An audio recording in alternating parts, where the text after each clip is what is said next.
Kalau Nabi nggak contohkan, berarti perbuatan ini bid'ah, dolal. Assalamualaikum warahmatullahi wabarakatuh. Bismillahirrahmanirrahim. Allahumma sholli wa sallim ala sayyidina Muhammadin wa ala alihi washabihi ajmain. Amma ba'du.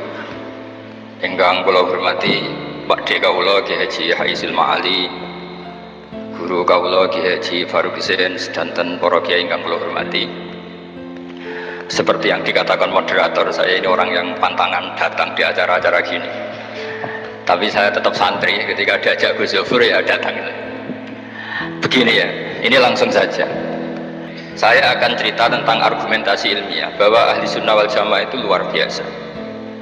Saya di Jogja berteman banyak para profesor, para doktor, termasuk akademisi sosial yang mungkin pernah di mana-mana. Pernah tanya saya begini, Bapak, kenapa Anda baca kitabnya referensinya luas kok tetap NU katanya. Terus saya bilang, problemnya apa sebagai NU? Biasanya terus mereka mengutip sekian makalah. Kebetulan makalah itu provokatif, dan siapapun yang baca makalah itu pasti menjadi NU, tak jamin.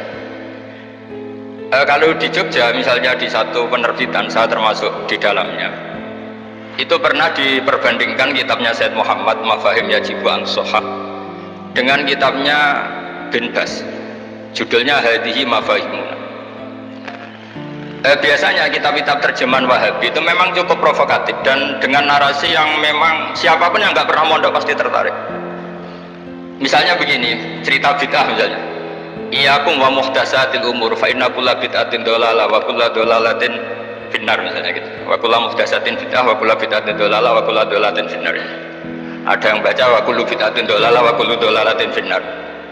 Terus beliau menuliskannya begini, kata Bin Bas, hadza huwa Rasulullah hakama bi annal bid'ah kullaha dhalalah.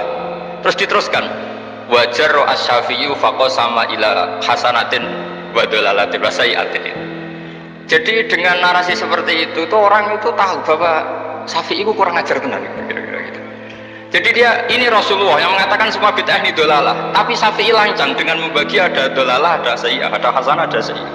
Ini aneh katanya. Wong Rasulullah yang Nabi saja bilang satu semuanya dhalalah, kok dia bilang dua gitu. Diredaksikan Jaro'ah, kira-kira makna sedannya yang lama atau brand. Sehingga orang mesti tanya, kenapa sih tidak ikut Rasulullah saja? Tapi ini satu ilmu, setidaknya ilmu perdebatan, bukan ilmu hakiki, karena kita tidak tahu yang diridhani Allah yang mana.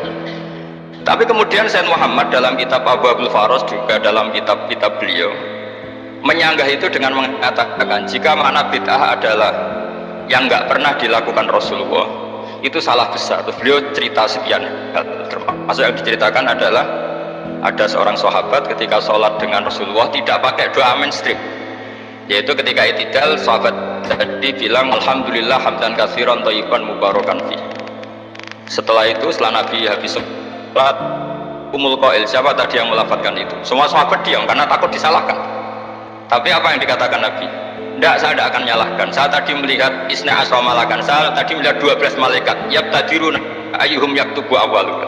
Semuanya itu bergegas siapa yang nulis awal. Terus kata sahabat tadi, ha anada ya Rasulullah. Padahal ini satu kalimat yang bahkan Rasulullah tidak mengajarkan, dan Rasulullah bahkan iskal kenapa ada kalimat itu, tapi toh dibenarkan oleh Allah dan Rasul.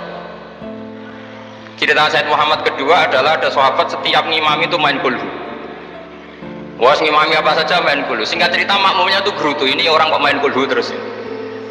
Setelah dilaporkan ke Rasulullah, ditanya sama Rasulullah, kenapa kamu main kulhu? Ini dilaporkan ke saya. Kata si musolli tadi, imam tadi, di annaha sifatur rahman, dalam surat itu semua sifatnya Allah, maka fa'ana uhibbuha, saya senang itu. Apa kata Rasulullah? Saya disuruh bilang Allah ke kamu bahwa Allah mencintai kamu karena kamu mencintai kulhu. Terus keterusan sampai sekarang itu orang-orang NU baca kulhu terus gitu. Karena sekali baca idza samsu kuwirat mesti keponting gitu. Tapi artinya itu dibenarkan Rasulullah minhu risab kita alimin minhu, tanpa ada pelajaran dari beliau. Runtuhlah teori bid'ah bahwa bid'ah adalah semua yang nggak pernah dilakukan Nabi, diajarkan Nabi. Nyatanya beberapa kali Nabi membenarkan sesuatu yang belum pernah diajarkan oleh beliau. Masalahnya adalah tidak semua orang baca kitabnya Sayyid Muhammad atau baca tidak paham.